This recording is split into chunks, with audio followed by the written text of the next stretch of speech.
नमस्कार जी, राम राम। मैं मोहित आप सभी का स्वागत करता हूं एग्जाम खबरी पे। तो भाई एक बहुत बड़ी खबर आई है। हरियाणा सरकार ने आरक्षण की नई नीति लागू की है हरियाणा में। तो आपको कमेंट सेक्शन में जरूर रखना है पूरी बात वीडियो देखने के बाद कि भैया फायदा है या नुकसान है। तो भाई आप देख ही पा रहे होंगे कि अब 6 लाख से ज्यादा आय वालों को नहीं मिलेगा आरक्षण। सांसद विधायक क्लास 1-2 के अफसरों के बच्चे भी इससे दायरे से बाहर कर दिए गए थे। तो मैं एक छोटे एग्जाम्पल से शुरू करता हूँ। देखो, हरियाणा में होता है BC और सेंटर में होता है ओबीसी होता है। तो इसमें के बाद BC भी हो जाता है, ठीक है। तो इसमें आप लोगों को पता है कोई भी सरकारी नौकरी है, कोई संस्थान होते हैं, शिक्षा संस्थान, उसमें जो 27% होता है सेंटर में दिया जाता है। तो इसमें 2 लेयर होती थी पहले, एक क्रीमी लेयर और एक नॉन क्रीमी लेयर। NC लिख देता हूँ नॉन क्रीमी लेयर को। तो क्रीमी लेयर सेंटर के अकॉर्डिंग देखो ये लिख रहा है ना, केंद्र में क्रीमी लेयर सीमा 8 लाख रुपए तय कर रखी है। देखो, जिसकी 1 साल में तनख्वाह या कुछ भी आपके पास कारोबार बिजनेस कुछ भी करते हैं, जिसकी 1 साल में 8 लाख रुपए से ऊपर है तो उसको आरक्षण नहीं मिलता। या हो गया 8 लाख प्लस।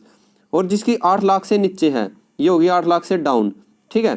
इन लोग को आरक्षण मिलता है सेंटर के अकॉर्डिंग। तो ये हरियाणा ने क्या सोचा कि तुम भी कुछ नया करके दिखाओ। तो इन्होंने क्या किया, ये जो 8 लाख थे ना, तो उसके 6 लाख कर दिए, मतलब 2 लाख घटा दिए इन्होंने कर दिए 6 लाख। तो मतलब जो बंदा पहले 8 लाख से कम कमाता था उसको आरक्षण मिलता है। तो जो 6 लाख से ऊपर कमाएगा उसका आरक्षण खत्म। मतलब इन्होंने थोड़े, और इससे क्या होगा, जो थोड़े ही डाउन थे उनको और फायदा मिलेगा, और थोड़े ही जो लेवल इक्वल लेवल आ गया था ना, जिसका यार जो 6 लाख से ऊपर कमाने लग गया था, सरकार की नज़रों में वो बंदा ठीक था, उसका ब्योत ठीक हो गया, भाई इसको बाहर कर दो। ये था पूरा दायरा। क्या उसके बाद और आगे बताता हूँ। देखो जी, अब बात करते हैं, चलो ये तो होगी भाई कमाने की।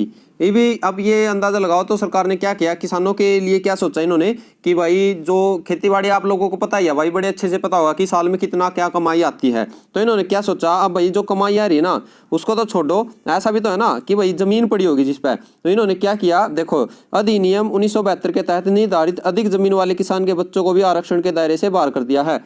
इन्होंने जमीन की कीमत लगा ली कि भाई इस जमीन की कीमत कितनी है, तो उस हिसाब से किसान के बच्चों को भी बाहर कर दिया इससे।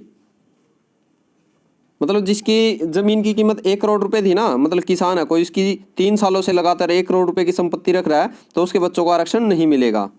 और बाकी भाई ये तो एक तरह का चोचला है। ये भी ये देखो, संवैधानिक पद राष्ट्रपति, उपराष्ट्रपति, संघ लोक सेवा आयोग व लोक सेवा आयोग के अध्यक्ष सदस्य, निर्वाचित देश के नियंत्रण मालेखा पर बैठे व्यक्ति के विधायकों के बच्चों को, यार इनके बच्चों को तो आरक्षण की जरूरत है।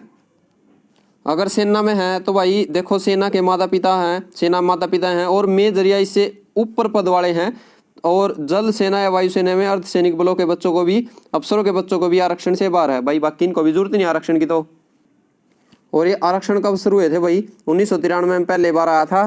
तो उस समय कितनी थी, 1 लाख थी। उसके बाद 2014 में अटल बिहारी वाजपेयी जी ने 2.5 लाख कर दी। उसके बाद 2008 में UPA सरकार ने 6 लाख की थी, और 2017 में सेंटर में मोदी सरकार ने 8 लाख कर रखी है। तो भाई ये खबर थी।